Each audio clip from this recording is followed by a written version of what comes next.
Hello friends, नमस्कार विद्यार्थी मित्रांनो. आपण द युनिवर्स हा लेसन पाहत आहोत. या लेसन मधला सुरुवातीचा पार्ट मी अपलोड केलेला आहे, तो सुद्धा तुम्ही पहा. आज आपण त्याच्या पुढील पार्ट पाहणार आहोत. पहा, या ठिकाणी आपल्याला म्हटलेलं आहे फाइंड आउट. काय म्हटलेलं आहे? Find out. काय शोधायला सांगितले पहा. फाइंड आउट म्हटलंय, काय शोधायला सांगितले पहा. Visit the sites of institutes of ISRO, म्हणजे इंडियन स्पेस रिसर्च ऑर्गनायझेशनची वेबसाईट शोधा, किंवा अमेरिकेची जी अंतराळ संशोधन संस्था आहे नासा, त्यांच्या वेबसाईटला काय करा, भेट द्या आणि त्यांचे व्हेरियस सेलेस्टियल बॉडी ज्या आहेत, वेगवेगळ्या ज्या खगोलीय वस्तू आहेत, प्लॅनेट्स असतील, स्टार्स असतील, आणि त्यांच्या वेबसाईटवरून ही माहिती मिळवा आणि आपल्या वर्गामध्ये चर्चा करा. आता या ठिकाणी आपण गेल्या वर्षी थोडंफार काहीतरी शिकलोय पहा, फर्स्ट आणि सेकंड लेसन मध्ये. त्याच्याबद्दल आपल्याला थोडीशी इन्फॉर्मेशन विचारलेली आहे, क्वेश्चन्स विचारलेले आहेत. पहा या ठिकाणी 4 क्वेश्चन दिसत आहेत तुम्हाला. पहा बरोबर. त्यातील पहिला क्वेश्चन काय आहे पहा. पाहू शकताय तुम्ही पहिला क्वेश्चन कोणता आहे. Which celestial bodies form the solar system. आपली सूर्यमाला कोणकोणत्या सेलेस्टियल बॉडीजने, खगोलांनी बनलेली आहे. तर मित्रांनो, आपली जी सोलर सिस्टीम आहे ना, त्याच्यामध्ये पृथ्वीसह 8 प्लॅनेट्स आहेत. व्हीनस, मार्स, अर्थ, मर्क्युरी, ज्युपिटर, युरेनस, नेपच्यून यासारखे 8 प्लॅनेट्स आहेत. काही लघुग्रह आहेत, ऍस्टेरॉइड सुद्धा आहेत, कमेट सुद्धा आहेत त्याच्यामध्ये. काही ड्वार्फ प्लॅनेट्स आहेत, बटुग्रह आहेत प्लुटो सारखे. म्हणजे आपली जी सोलर सिस्टीम आहे ती या घटकांनी बनलेली आहे.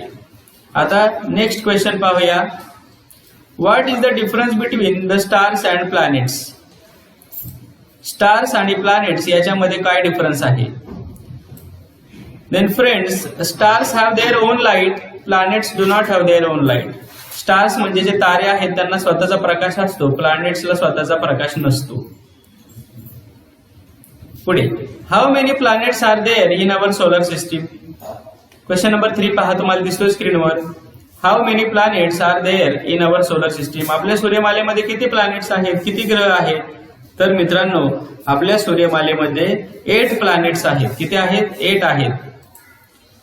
What is to be found between Mars and Jupiter. तुम्ही जर आपली सोलर सिस्टीम पाहिली तर मार्स आणि ज्युपिटर मध्ये छोटे छोटे आपल्याला छोटे छोटे घटक दिसतात, सेलेस्टियल बॉडी दिसतात छोट्या छोट्या. त्याला मित्रांनो ऍस्टेरॉइड्स म्हणतात, त्याला लघुग्रह असं म्हणतात. आता आपण सोलर सिस्टीम पाहूया. या ठिकाणी काय दिले ते एकदा पाहूया. महत्वाच्या गोष्टी दिलेल्या असतात अशा ठिकाणी, त्या नेहमी वाचायच्या असतात. पहा, Mercury, Venus, Earth and Mars are inner planets. Inner planets का म्हणतात पहा. मर्क्युरी, व्हीनस, अर्थ आणि मार्स हे जो ऍस्टेरॉइड बेल्ट आहे ना त्याच्या अलीकडे येतात सूर्यापर्यंत, म्हणून त्यांना इनर प्लॅनेट्स म्हणतात. आणि जे ऍस्टेरॉइड बेल्टच्या पलीकडचे आहेत, म्हणजे ज्युपिटर असेल, सॅटर्न असेल, युरेनस असेल, नेपच्यून असेल, त्याला आउटर प्लॅनेट्स म्हणतात. पहा, इनर प्लॅनेट्स आणि आउटर प्लॅनेटची डेफिनेशन दिली पहा या ठिकाणी. आणि जे आउटर प्लॅनेट आहेत ना त्यांच्या भोवती रिंग आहेत. पहा, ज्युपिटरच्या भोवती, सॅटर्नच्या भोवती रिंग तुम्हाला स्पष्ट दिसतात. सॅटर्नच्या भोवती कडा आहे. जे आउटर प्लॅनेट आहेत त्यांच्या भोवती रिंग आहेत. आणि जे इनर प्लॅनेट्स आहेत ना त्याचं जे कव्हरिंग आहे, जे क्रस्ट आहे त्याचं, ते कठीण असतं. कसं असतं? हार्ड असतं. इनर प्लॅनेटचं कव्हरिंग हार्ड असतं आणि आउटर प्लॅनेटचं जे कव्हरिंग आहे ना ते गॅसेस असतं, वायूंनी बनलेलं असतं. लक्षात ठेवा. इनर प्लॅनेट कुणाला म्हणायचं?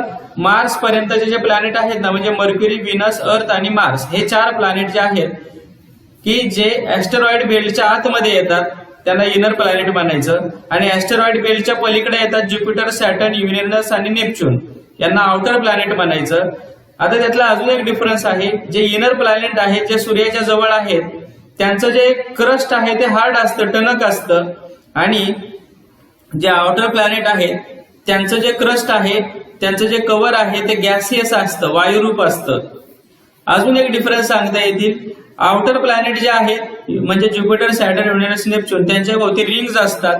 सॅटर्नचे रिंग्स आपल्याला स्पष्ट दिसू शकतात. आता पुढे जाऊया. आता पाहूया solar system.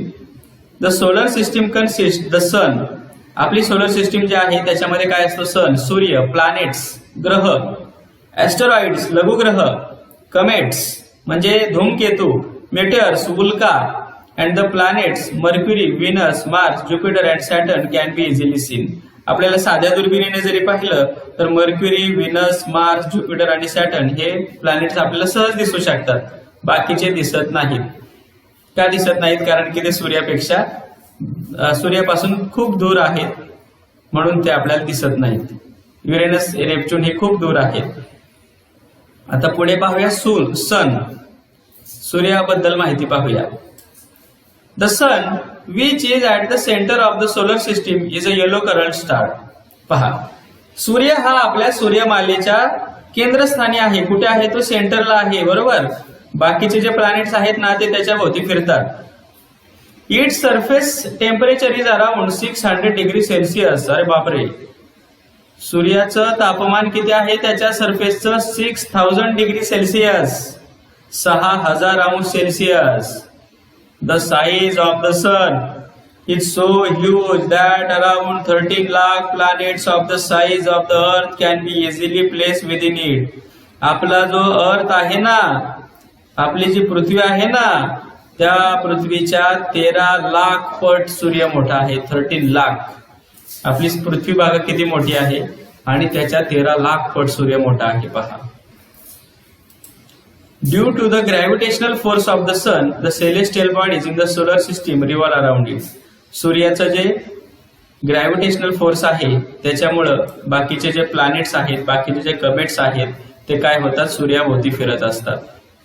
The diameter of the sun is approximately 13,92,000 kilometre. सूर्याचा जो डायमीटर आहे ना तो 13,92,000 किलोमीटर आहे. The sun rotates around it axis while doing. पहा, सूर्य सुद्धा स्वतःभोवती फिरतो. And it revolves around the centre of the Milky Way taking the solar system along with it.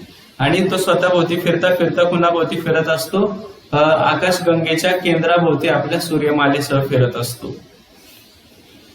म्हणजे बाकीचे प्लॅनेट जसं स्वतःभोवती फिरतात आणि सूर्याभोवती फिरतात, तसं सूर्य सुद्धा अराउंड इट ऍक्सिस म्हणजे स्वतःभोवती फिरतो, स्वतःच्या अक्षाभोवती फिरतो. आणि मिल्की वे म्हणजे आकाशगंगेभोवती फिरत असतो आपल्या सोबतचे प्लॅनेट्स घेऊन. पहा, आता या ठिकाणी आपल्याला planets of the solar system facts and figures म्हणजे जे त्या सूर्यमालेतील ग्रहांची माहिती दिलेली आहे. पहिला आहे मर्क्युरी, सूर्याच्या जवळ आहे तो. आणि या ठिकाणी म्हटलेला आहे नंबर ऑफ सॅटेलाइट्स. त्यानंतर म्हटलेलं आहे इन्क्लाइंड ऑफ द ऍक्सिस, किती डिग्रीमध्ये त्याचा जो ऍक्सिस आहे तो क्रॉस झालेला आहे, तिरपा झालेला आहे. पिरियड ऑफ रोटेशन, स्वतःभोवती फिरण्यासाठी किती दिवस लागतात. पिरियड ऑफ रिव्हॉल्युशन, सूर्याभोवती फिरण्यासाठी किती दिवस लागतात. मॅग्नेटिझम, त्या ग्रहावर चुंबकत्व आहे का. त्या ग्रहावर ऍटमॉस्फिअर म्हणजे आपल्यासारखं हवामान आहे का, वातावरण आहे का. आणि रिंग्स, त्याच्या भोवती कडे आहेत का. आता मित्रांनो, तुम्हाला मी शॉर्टकट मध्ये सांगतो हे पटकन लक्षात ठेवण्यासाठी. जे रिंग्स पहा, आता आपण काय पाहतोय आता रिंग्स. पहा, जे इनर प्लॅनेट आहेत, मी ज्याला या ठिकाणी बॉक्स करतोय, पहा, मर्क्युरी, व्हीनस, अर्थ आणि मार्स हे इनर प्लॅनेट आहेत. पहा, हे काय आहेत? इनर प्लॅनेट आहेत. कोणते?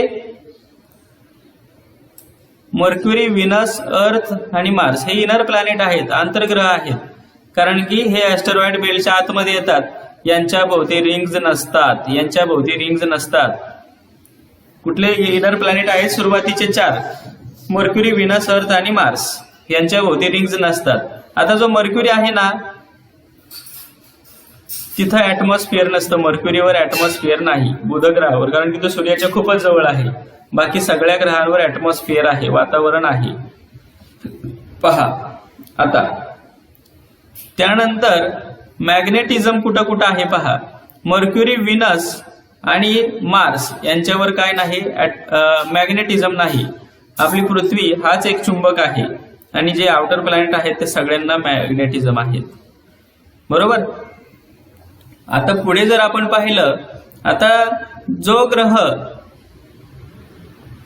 सूर्याच्या जवळ आहे त्याचा पिरियड ऑफ रोटेशन, रिव्हॉल्युशन कमी असणार आहे, कारण की सूर्याभोवती तो पटकन फेरी मारतोय.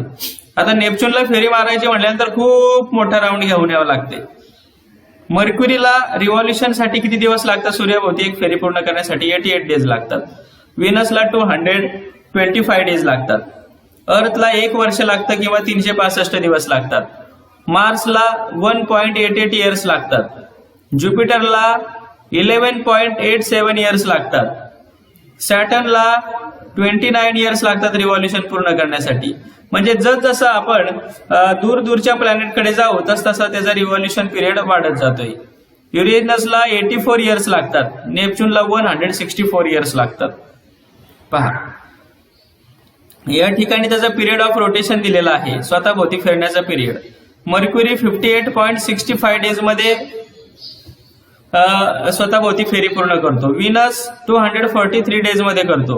अर्थ 24 आवर्स म्हणजे एका दिवसातच करते, दिवस रात्र होतं त्यामुळं. मार्सला 24 आवर्स 36 मिनिट्स लागतात. ज्युपिटरला 9 आवर्स 56 मिनिट्स लागतात.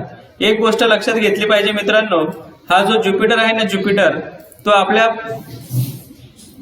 जी सोलर सिस्टीम आहे त्यातला सगळ्यात मोठा प्लॅनेट आहे.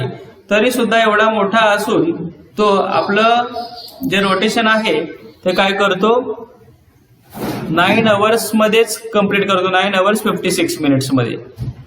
Saturn 10 hours 40 minutes rotation period. Uranus 17 hours 24 minutes. नेपच्यूनचा रोटेशन पिरियड 16 आवर्स 11 मिनिट्स. अशा पद्धतीने हा काय आहे त्याचा रोटेशन पिरियड आहे. आपली जी पृथ्वी आहे त्याचा जो ऍक्सिस आहे तो 23.5 डिग्रीने थोडासा क्रॉस झालेला आहे. अशा पद्धतीने ह्या आपली जी सोलर सिस्टीम होती त्यातील विविध ग्रहांची माहिती होती. आता एकेका ग्रहाची माहिती आपण पाहूया. पहिल्यांदा पाहूया मर्क्युरी. काय पाहिजे पहिल्यांदा? मर्क्युरी म्हणजे काय मित्रांनो, बुध ग्रह जो पहिलाच प्लॅनेट आहे. This planet is closest to the sun. हा प्लॅनेट सूर्यापासून खूप जवळ आहे, पहिल्यांदाच लागतो सूर्यापासून सुरुवात केली तर आपण. It is visible in the morning and the evening if it is away from the sun. तो मॉर्निंग म्हणजे सकाळी आणि सायंकाळीच दिसतो आपल्याला. पण केव्हा दिसतो? तो जर सूर्यापासून दूर असेल तरच दिसतो. सूर्याच्या जवळ असेल तर सूर्याच्या प्रखर प्रकाशामुळे आपल्याला तो दिसू शकत नाही. तो मॉर्निंग आणि इव्हिनिंगलाच दिसतो. A number of depressions which look like volcanic craters but are actually caused by meteoric falls can be seen on the surface of Mercury. या ग्रहावरती पहा खड्डे दिसत आहेत तुम्हाला. मर्क्युरीवरती तुम्हाला खड्डे दिसतील. तर हे खड्डे तुम्हाला व्हॉल्कॅनिक क्रेटर्स म्हणजे तुम्हाला ज्वालामुखीच्या उद्रेकासारखे दिसतील ते खड्डे. पण मित्रांनो ते खड्डे ज्वालामुखीच्या उद्रेकामुळे नाही झालेले आहेत, तर मेटरिक फॉल्स म्हणजे उल्कापातामुळे तारे तुटून पडल्यामुळे ते खड्डे पडलेले आहेत. And mercury is the fastest moving planet. हा सर्वात वेगवान ग्रह आहे. ही त्याची कॅरेक्टरिस्टिक लक्षात ठेवा. Which is the fastest moving planet? Mercury is the fastest moving planet. Which planet is closest to the sun? Mercury is closest to the sun. सगळ्यात जवळचा आहे.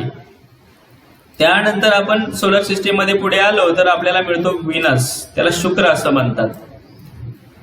It is the brightest planet in the solar system. पहा व्हीनसचे characteristic काय आहे? तो brightest planet आहे, सर्वात तेजस्वी ग्रह आहे. मर्क्युरी फास्टेस्ट प्लॅनेट आहे, लक्षात ठेवा. It is seen in the sky in the east before the sunrise.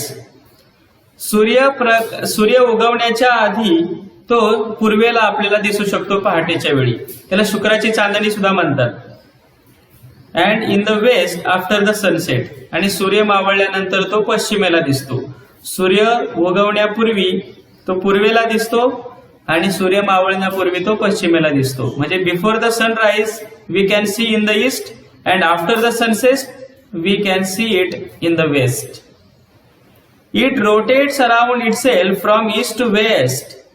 आता बाकीचे जे ग्रह आहेत ना ते वेस्ट पासून ईस्टला फिरता असतात, वेस्ट टू ईस्ट रोटेशन करत असतात. पण हा काय करतो?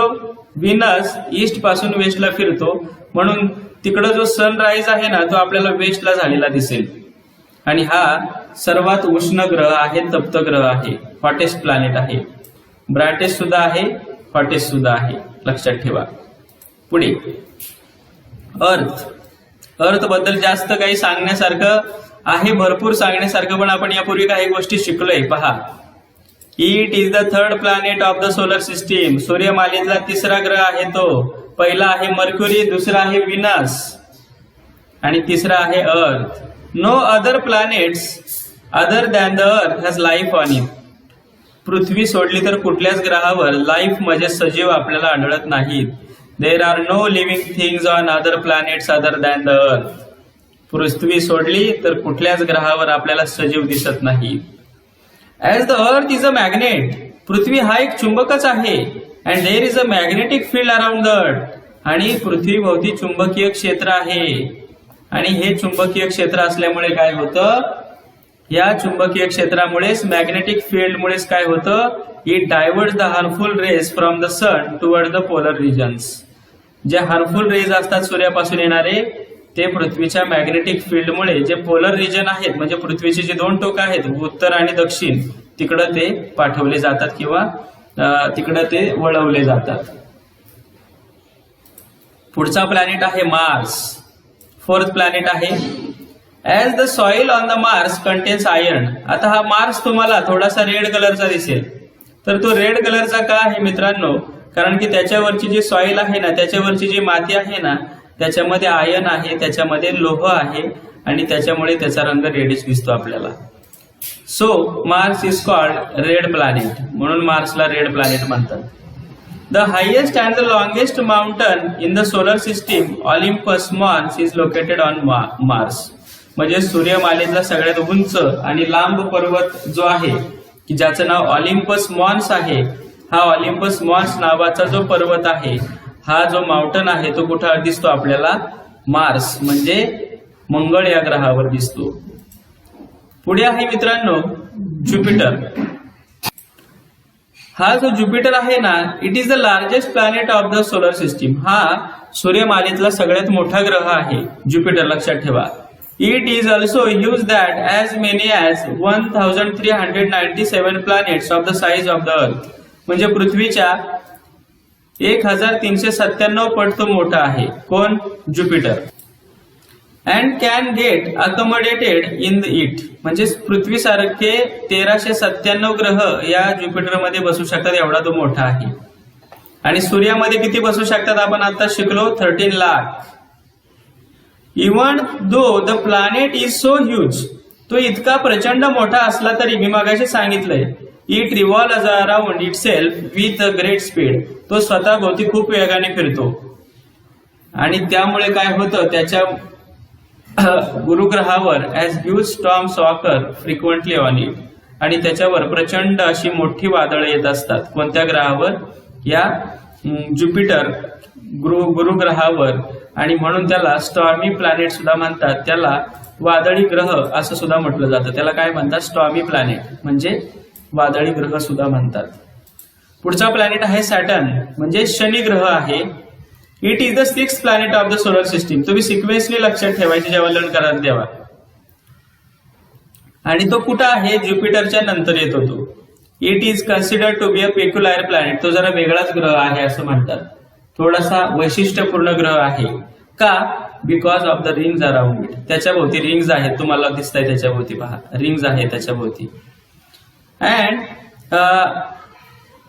त्याचं जे मास आहे ना, ते 95 टाइम्स दॅट ऑफ अर्थ आहे. म्हणजे पृथ्वीच्या 95 पट त्याचं वस्तुमान आहे. पण त्याची जी डेन्सिटी आहे ना, ती खूप कमी आहे. म्हणून तो एखाद्या मोठ्या समुद्रात जरी टाकला तरी तो त्याच्यावर तरंगेल, इतकी त्याची डेन्सिटी कमी आहे. कोणाची? सॅटर्नची. पण त्याचं मास जास्त आहे, डेन्सिटी कमी आहे. हे लक्षात ठेवा, ही त्याची कॅरेक्टरिस्टिक्स आहेत. युरेनस.